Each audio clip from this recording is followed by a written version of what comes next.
Hi, Szczepan Urbanowicz here. Welcome back for another one of my short tutorials. This is, in fact, perhaps what I'm calling or referring to as my watercolor tips. So it's a sort of a tutorial, sort of a tip, all in the one package. What I'd like to do today is to take you through an example of an urban scene, or it could be any scene for that matter, but really what it's trying to illustrate is how, as watercolor artists, we try always to maintain the white of the page to give impact to our images, and it's always the hardest thing to achieve is to maintain the whites on the page. In this way, by maintaining white, it really gives us an opportunity to create a focal point and to really explore, light and dark contrast to create a good sort of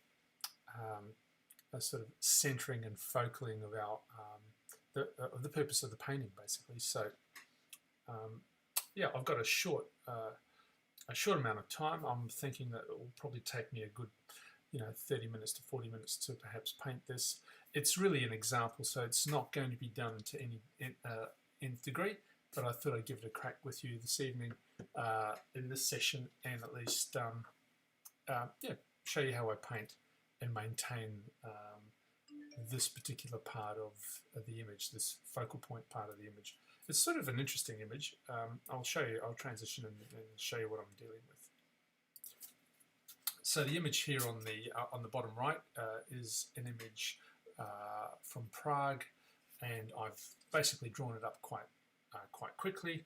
It's going to be a loose painting, and I'll try and obviously concentrate on the main elements that are suggested through the center of the painting as fairly clear white or lighter objects. As you can see on the image, there are a series of buildings sort of cascading down the hill. There are some elements in the foreground that are fairly dark, and obviously the buildings and some of the distant elements are in sort of a muted greys, sort of suggesting that the clouds are sort of putting shadows over those as well. So I thought I'd give this a quick go, and we'll basically just see how we go, I think. So I haven't really cleaned the palette or prepared in any great way, so I'll just work away, work with what I've got, and see how I go. So I'll quickly work my way down.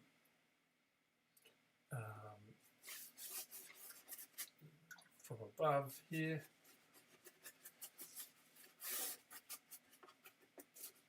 A lot of water. Maybe even suggest a little bit of cobalt in the sky there. Really quick. I've got to keep this fairly wet so that I don't get too much, don't allow the image to hold too much too abruptly on it, or rather you don't want the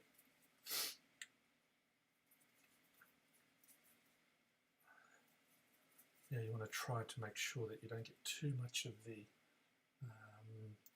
blue arresting itself on the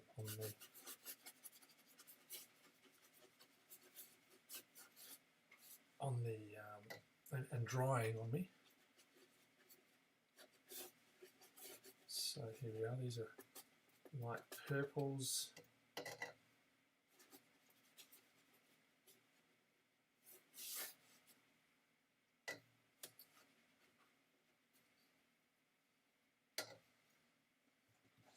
A little bit of removal of those tones up top, just to give the sensation of the fact that there might be some clouds and light coming down from above through there. So quickly working to remove the colour where you can, even with a little bit of tissue or rag, just to suggest some lighter elements through there, and then obviously a little bit darker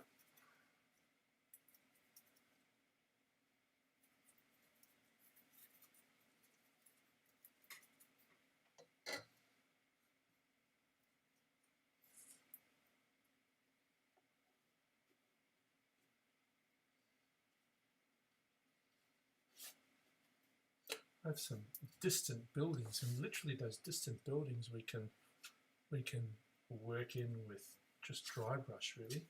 Dry brush like this, little specks of white coming through distance.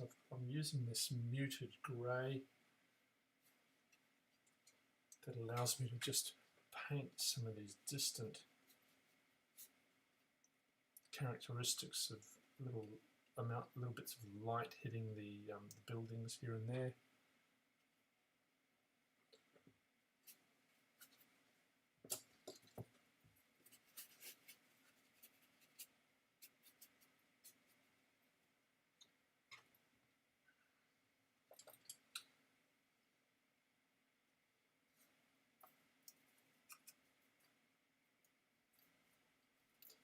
And as I move further down the page, I can sort of get a little darker here and there. Got some nice dark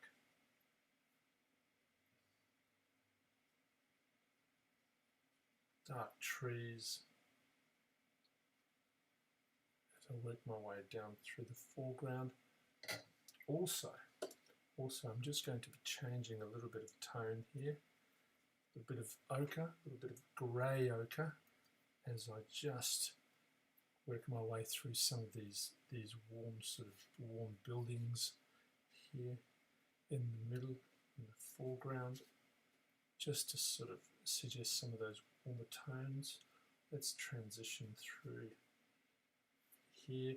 Notice that I'm trying to leave a few little specks of white here as well. So I'm sort of, in a way, just dancing through in and around some little areas here. So little bits of orange as well as ochre, just so that it's not one colour but numerous aspects of colour coming through.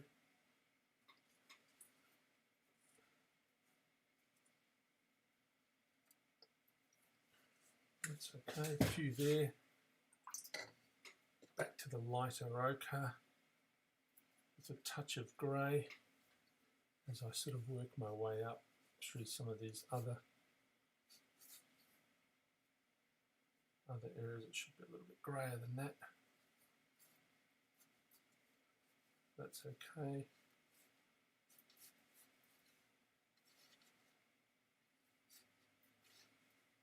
Yeah. Grey roofs, grey brown roofs.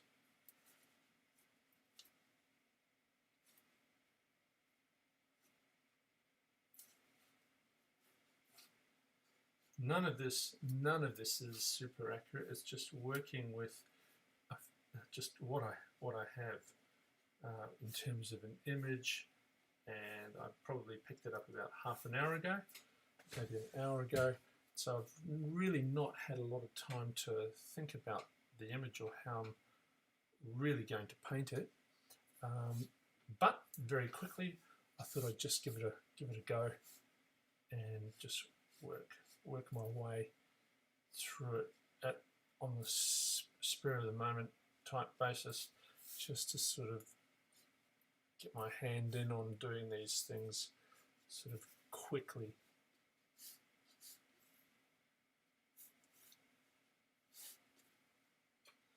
A little bit of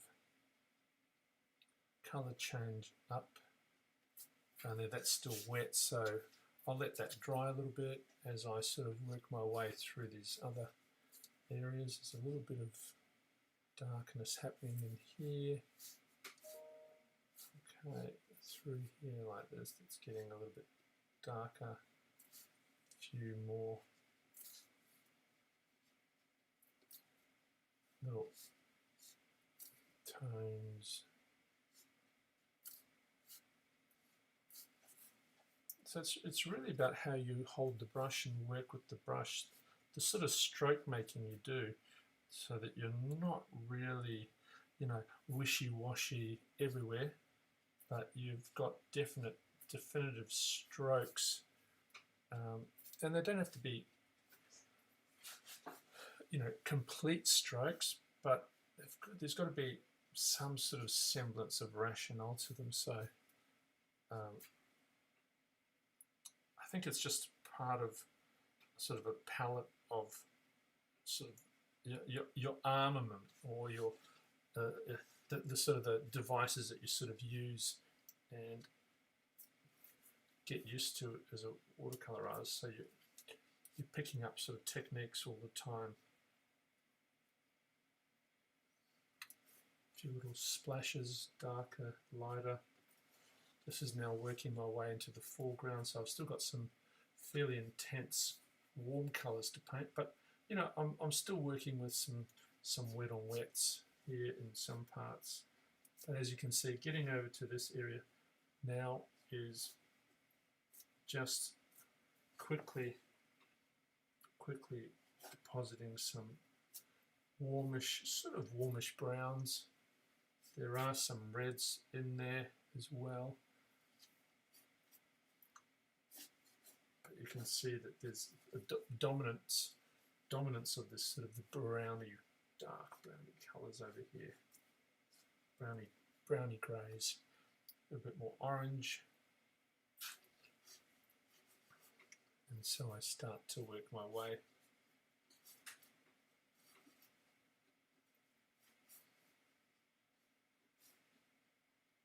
Again, leaving little suggestions of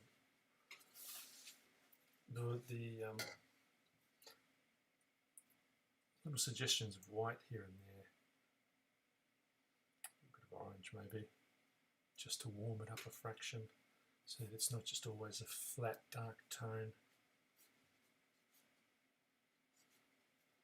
Well, a flat brown rather. So there's an interesting roof in there that's got that tone in it. Another one in there. And we've got a couple of roofs. See, all along I'm thinking of how to leave and reveal the light from this area here. So just working my way along.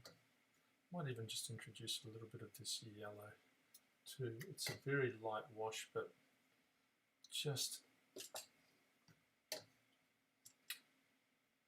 while I'm going, just there are some buildings here that have that tone, even washed out even more than that. So there. And let the colours bleed one into the other. It creates very interesting opportunities with you know, the painting in the end, the final painting. So I don't mind that I get a little bit of colour bleed here and there. It just adds vibrancy to it. Yeah, and there's a little bit of soft spotting of colour here and there, but then there are other opportunities further along. Bit of that yellow. Got some of this orange coming out. Here we go.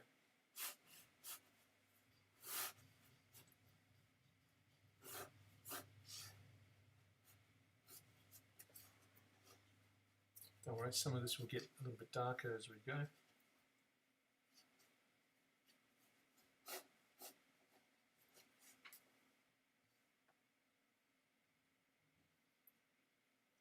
And then a little bit of darker tone.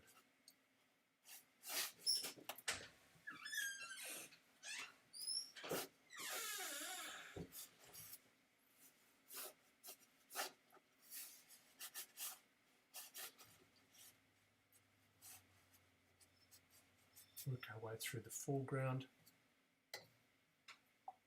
A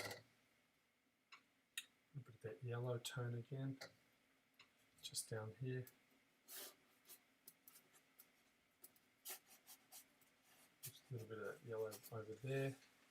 This will all get picked up in the next layer, so I don't have any reason to get concerned at any point with any of the colours. There's a few little yellow splotches here and there. There's a bit of a yellow wash on that building there. Even more intense orangey ochre down there. That's okay. It's more about just to get the right tones and warmth happening across the buildings. So there's that one. There's almost a slightly green. Now I don't want to put green in there in any intense way, so it's going to be so soft. But there are little green, subtle green buildings here and there. That one in there maybe. Yeah, just those two really.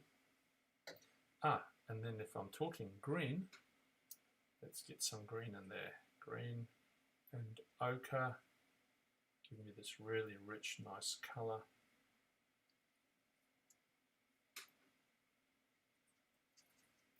Really rich ochre. Here we go. Bit of water just to give me a bit of movement. There we go.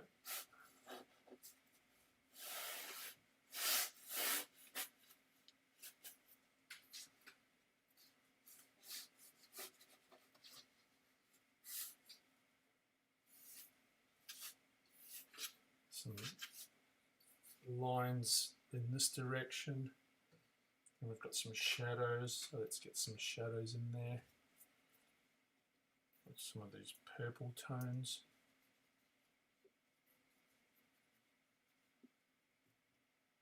This is really just a first wash, so let's just get a little bit of a few suggestions here very quickly.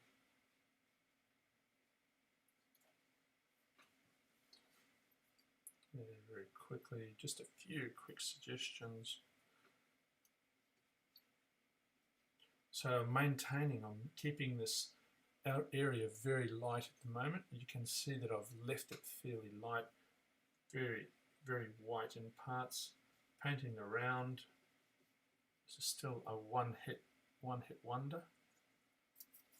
First time painting, so I'm making another grey, a mid-grey, just to sort of develop these colours a little bit more. So really just while this is still dark, or wet rather, just bringing in these gorgeous sort of light mid-greys. There's a really nice cool wash that I want to bring in here. Just a really cool wash. It's almost snow, that snow wash, which has a little bit of lilac, or a little bit of purple in there. Very, very, very light purple. Very light purple.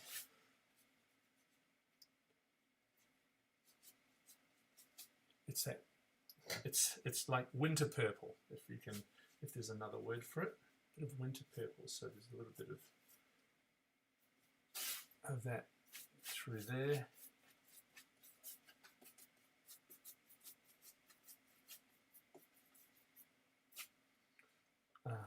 Yep, winter purple. I'll make that colour up again. Cobalt, alizarin, more cobalt. A little bit of alizarin, come on alizarin, here we go. So I've got that purple, burnt sienna, here we go. So that gives me just a little bit of a knocked off tone. So I'm sort of building up this shadow area in the foreground. So I'll do that almost again, just to sort of go over with some slightly stickier tones. There's some fences and other activities happening through there. There's a few little trees and posts. There's a tree here in the foreground.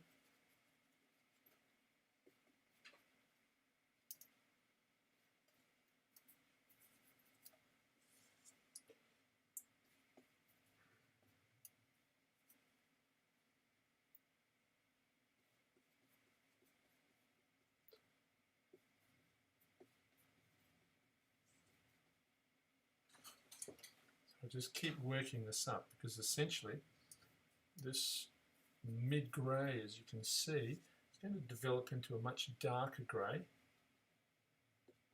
grey-purple, and that's the one that's literally going to give us the depth and the darkness in this. So I'll start that now with a little bit of the French Ultra, or in fact in this case it's phthalo, but phthalo I need to, what I've realised, I need to use a lot of alizarin crimson to at all make any dent in that phthalo colour. Phthalo just seems to, once it's blue, if you use too much of it or an excess of it, it really sticks really tightly to the blue.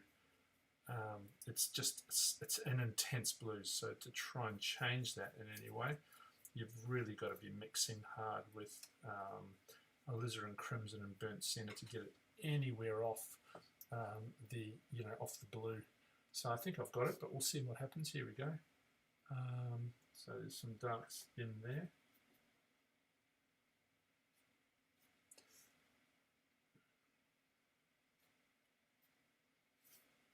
A few little pathways here and there. And then trying to just keep it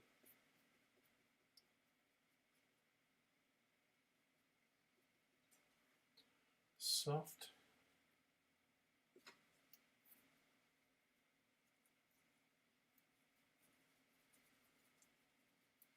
So quite quickly into the darks, but you can sort of see that I really need to sort of develop the foreground with these pine trees. So I'm just quickly manufacturing some of these pines.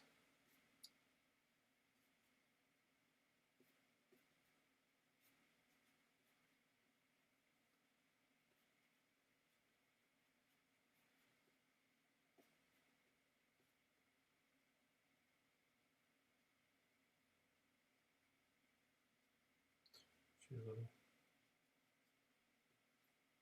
pine trees. Bit of detail there. Otherwise,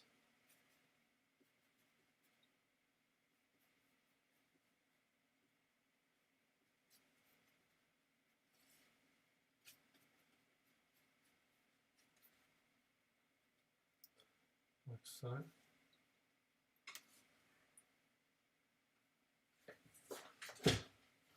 That's okay, it goes through there.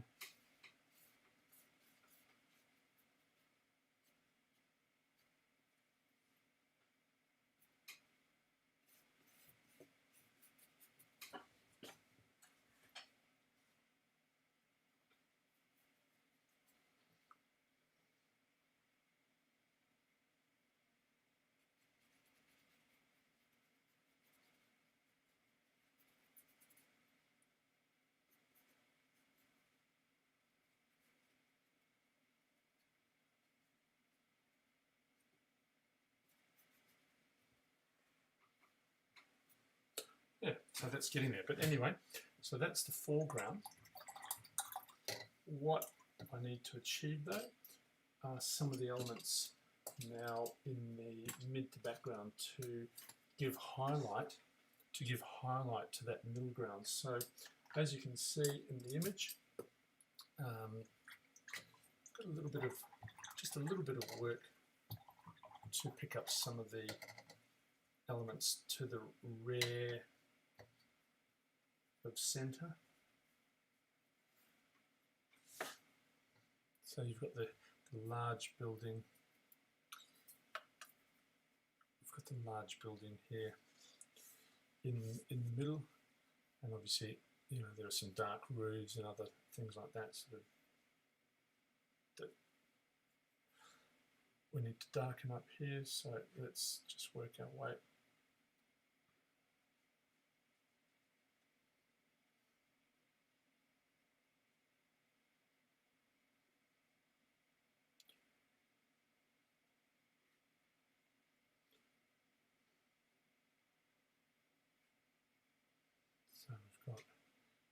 little bit of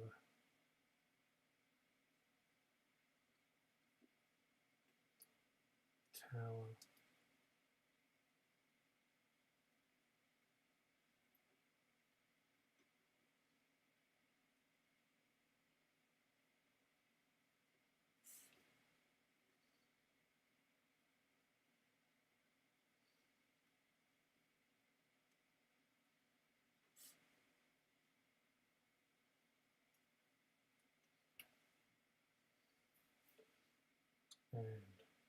And so these are fairly middle-ish sort of greys, and we can sort of work with them to just work up a little bit more of the architectural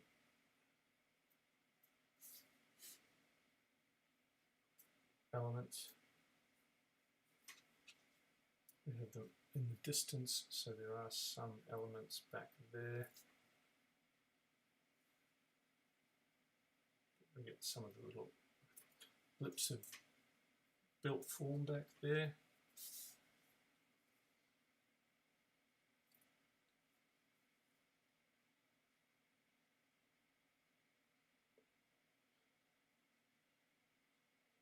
Try to get some of the other buildings. Leave some horizontal and some vertical suggestions to sort of give you the feel of there being other things happening in the distance. So it's not just a one-dimensional sort of characteristic here in this image.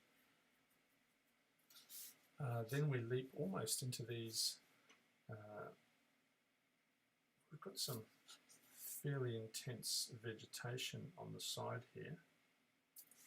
So that's sitting in shade, and we've got an opportunity to just pick out some architectural, some shapes of buildings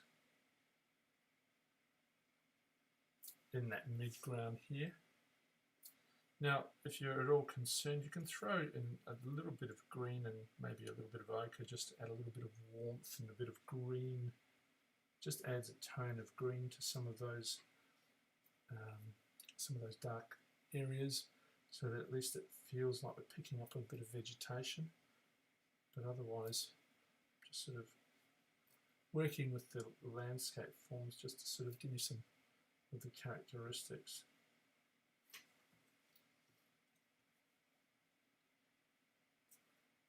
Like that.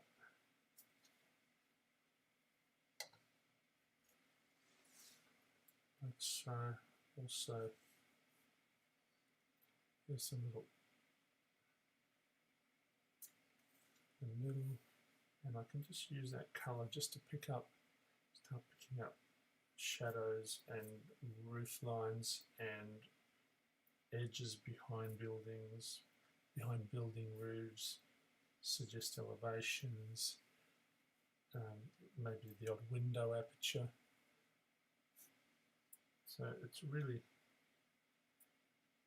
you try to use that colour as much as possible to sort of help sort of in a way dictate between that which is shadow, sort of have the shadows and the darker roofs sort of merging almost as one, so that one helps in forming of the other without having to actually paint it. So, and I'm transitioning also from the tree colour into the roof colour, so that I'm transitioning to browns instead of them staying as green and dark blue here. I'm really working to identify some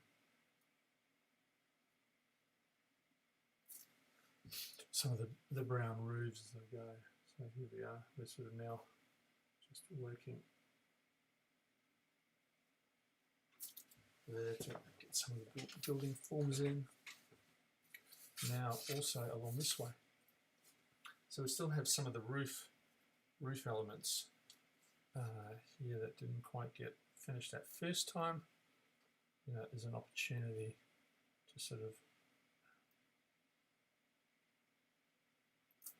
to work to the left now and put in some of those. So as I'm going, I can darken up some of these elements, some of these roof elements, darken them up.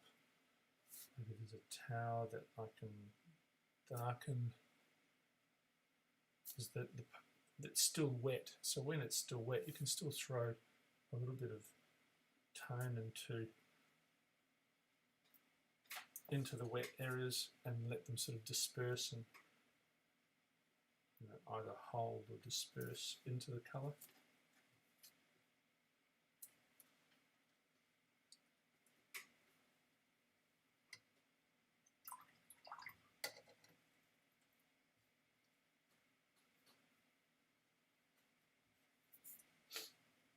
And as I move further over to the left now, I'm starting to, work with some of these darker, slightly less washed out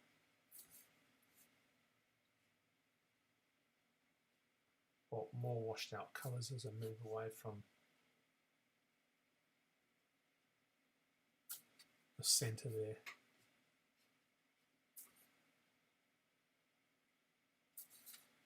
Edges.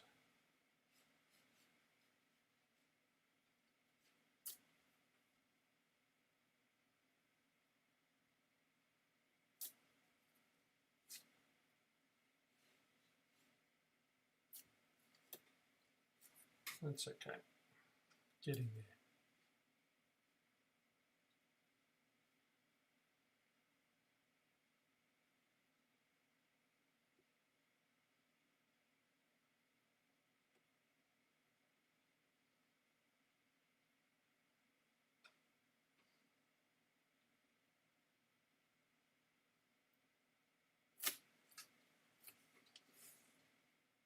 So, it's slow. It's a slow process, but it's getting there. It's sort of moving it along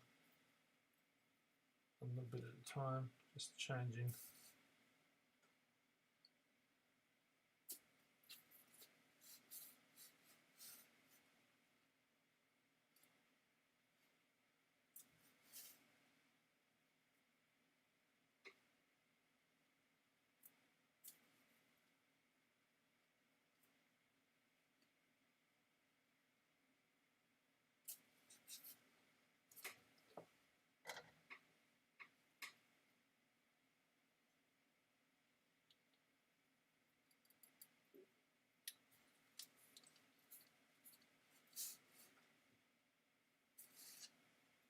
Yeah, getting there.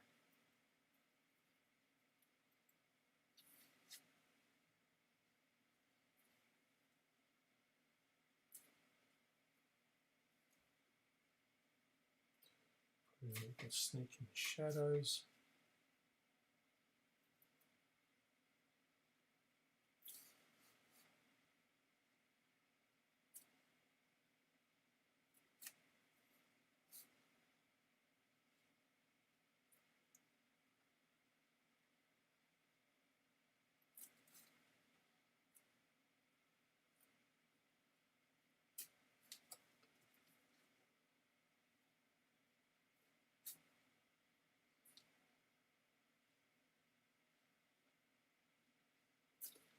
All roofs, there's lots of these little roofs everywhere, so what I put down first was just a quick suggestion. Now it's really just getting,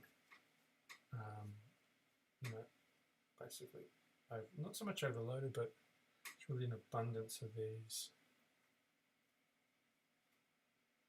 roofs now.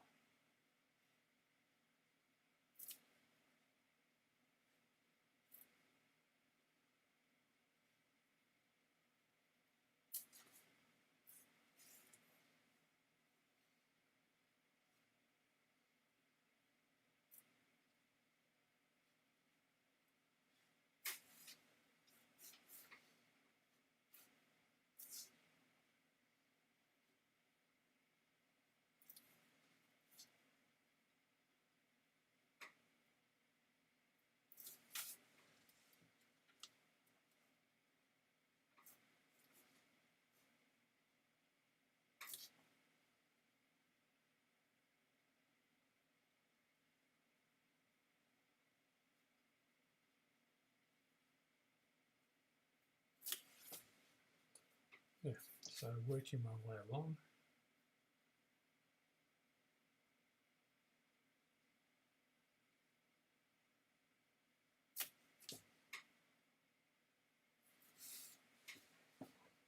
So as you can see, the sort of the main thrust of keeping this page white is still there. It's just that it gets more complex with every addition of tone over the top.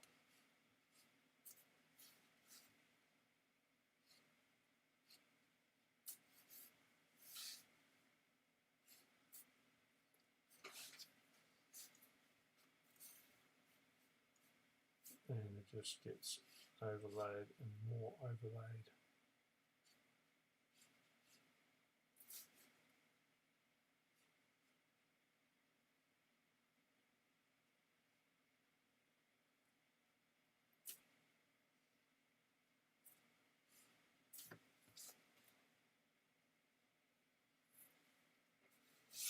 It's okay. It's working. It's well in there.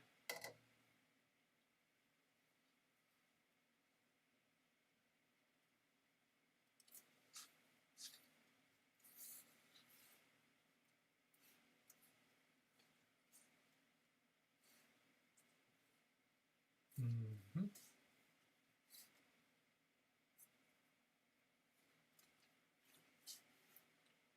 Now a few other elements that it will sort of lead to connecting us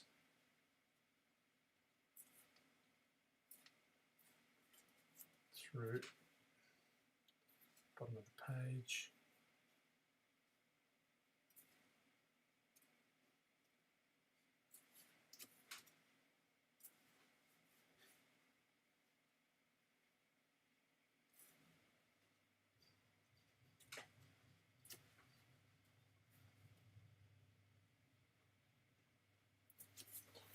Like so.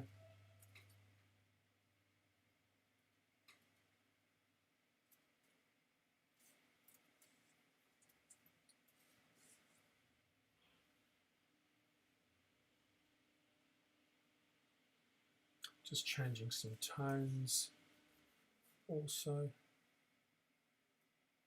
up here, just so that it's not just a flat image.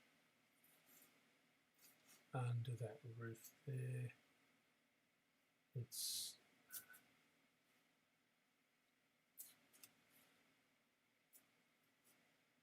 yeah.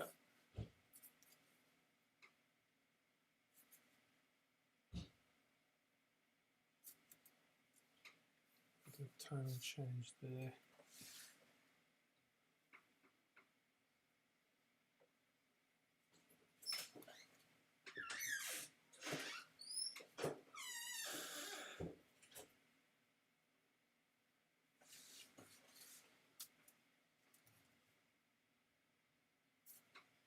I'm just progressively getting darker and darker so that we start to really give it's basically to highlight the darks. So I've not let this painting have a chance to dry, but what I'm continually doing is just adding darker elements, darker highlights to really lift some of the light out of the painting. Darkening those trees again on the right hand side, allowing that forest to really sort of dominate here on that right hand side, and sort of make a statement in that shadow of the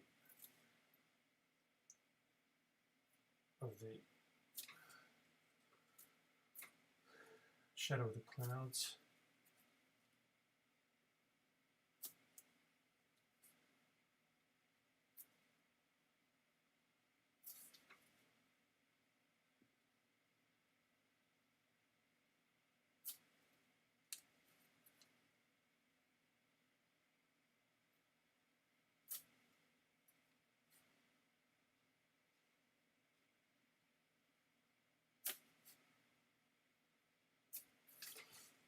whole idea is you don't paint those darks first. You have to work your way into developing the darks as you get into the painting. Sort of very quickly, you sort of get a sense of the intensity of where the dark tones need to be.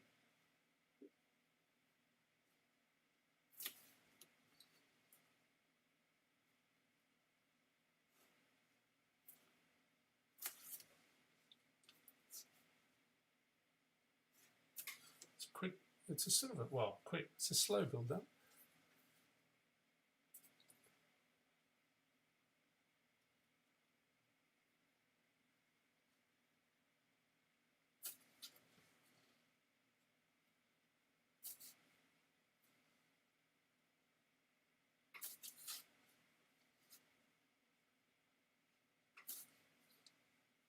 But it's you can very quickly see how it's sort of building up to that point where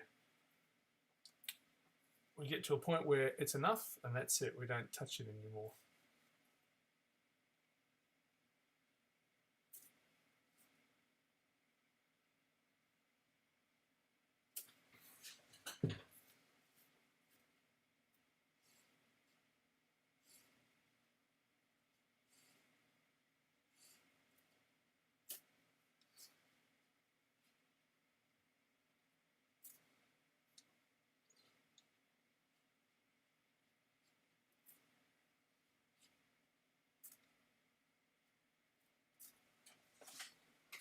Few little lines here and there.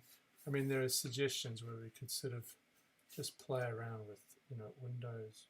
I think you want to be careful with how you do windows so that it doesn't become overburdened with too much detail.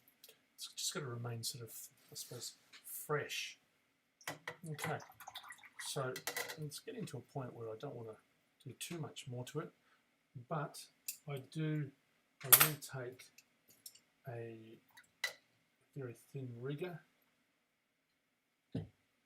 and make up another dark colour. So the phthalo really goes very dark.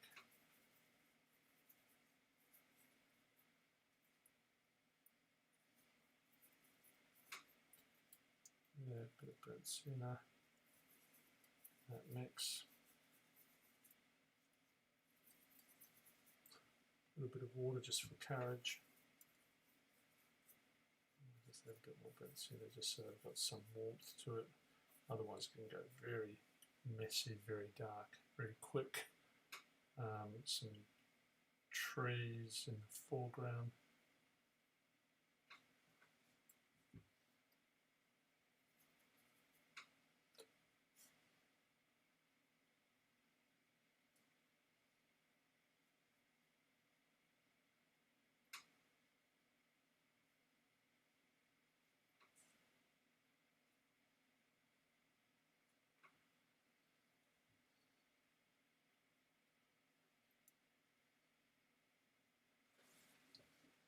Trees in the foreground, stumps, tree trunks. There's lots of wispy trees.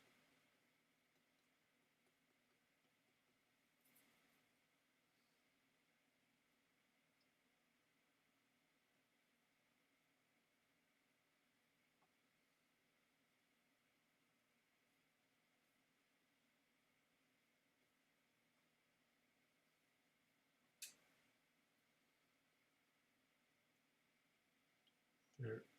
Now, the other idea with painting with sort of a soft, muted textures that you want to sort of create, I think, a dynamic opposite to what you've been doing. So this idea of very thin brush strokes and lots of delicate,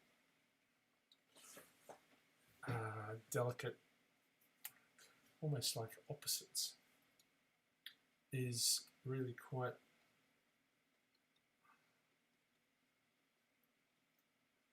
almost a requirement in the sense that it creates an opposition, it creates an opposite sort of characteristic to what you're being predominantly painting, and allows the eye to just ponder for a minute some sort of semblance of what might be happening in the foreground without it overtaking or dominating from the focal point that you want to try and establish, which is, you know, further out in the middle of the painting out there.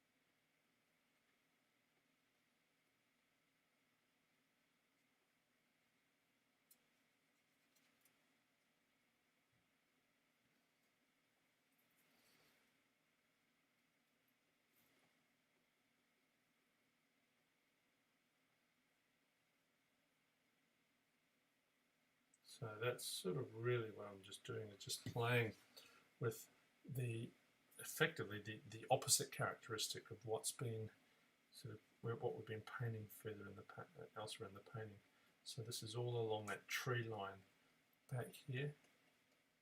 So it's sort of a series of dry brush characteristics. I mean, I'm just trying to get a little bit more texture in there without it becoming overburdened with too much darkness.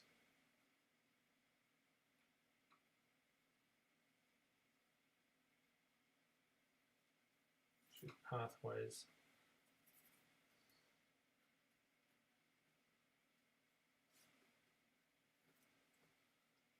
Yeah, that's coming along.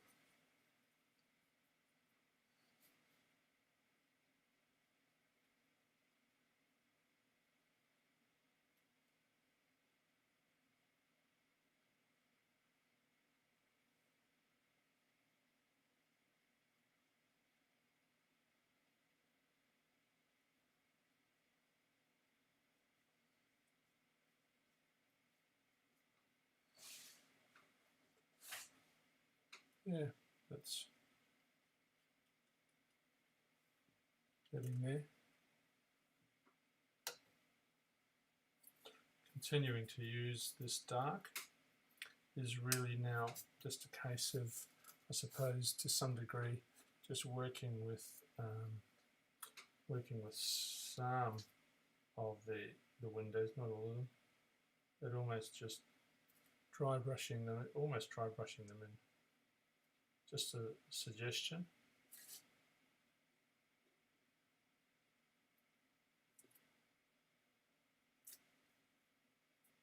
In some parts, a little bit more darker,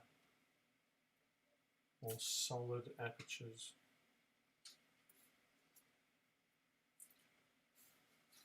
We've got some detail along the top of this wall.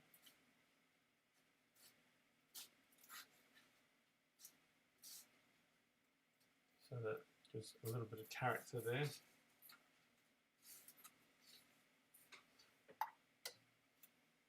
Without getting too overworked with the green, but there is a tone in the that grass hill, so we can throw some texture in there.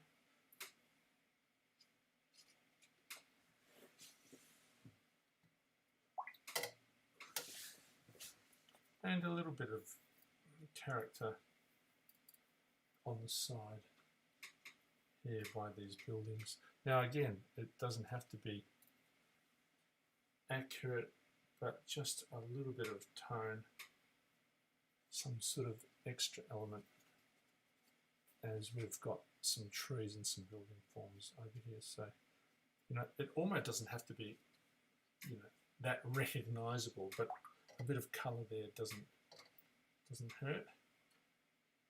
A few extra suggestions of windows here and there. This building here is quite a dominant, or has a very interesting arrangement of windows, so that could be part of a wash, just to give us some more dramatic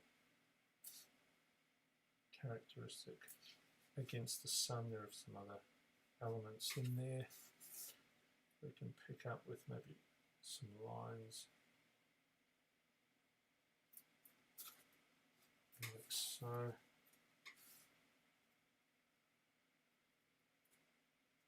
Other things happening in there, not quite sure exactly what.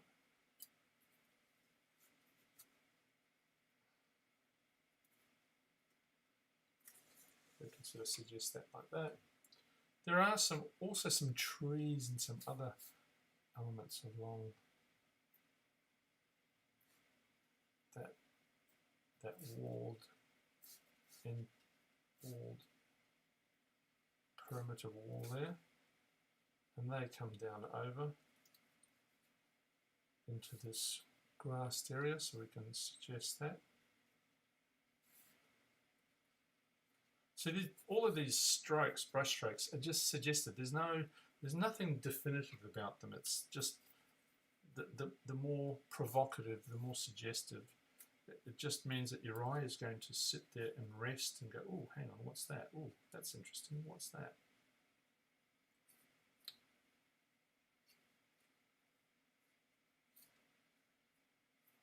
So that's really all I'm doing is just creating opportunities for suggestion and questioning. A few more. I mean, those windows can be just drawn as lines this way or the other way.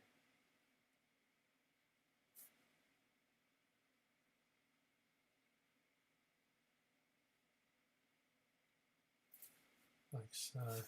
There's some lines in the buildings, maybe. A few other windows.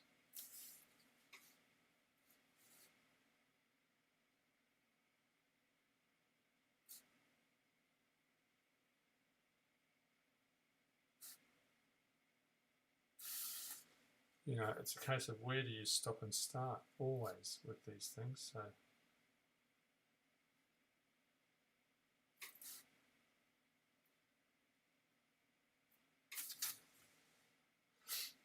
But in any event, the main thing out of this whole image is that we've left this area fairly light. We've put the rest of this painting, the rest of this side into shadow.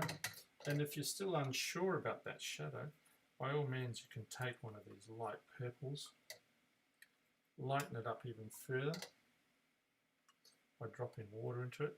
And if you're all not sure, then just by all means just drop some tone over these areas just to definitively put them into, you know, literally put them into shadow. So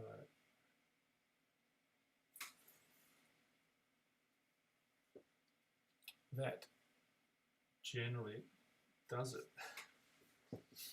We've got some hills in the background. I mean, ultimately we can sort of maybe even throw some darker cloud forms in the back. Now I probably wouldn't normally do this, but given that this is a very thin wash of light grey, I'm just throwing it in there now, just washing it in.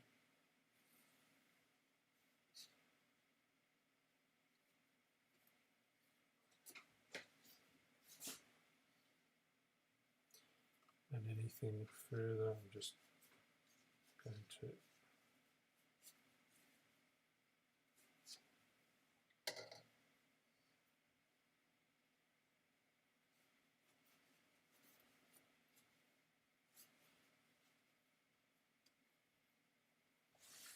like so.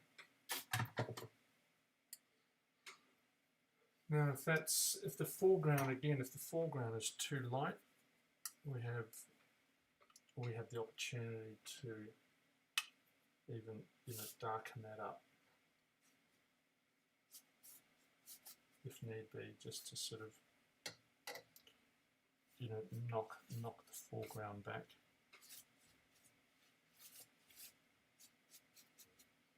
But you don't want to spend all your time just doing sort of the painting out type things. You really would rather concentrate on painting some of the more symbolic elements or more meaningful elements of the painting, like getting the tone right, getting the darker areas right, and allowing the light to come out of the painting. So anyway, hopefully that's been a relatively quick painting tutorial. Hope you've got something out of that quick little painting. So this is a quick scene. Hope you've enjoyed that one. I'll just yeah. So I hope you enjoyed that. I was just really trying to explore maintaining some of the light aspects of the image, so that you don't have to then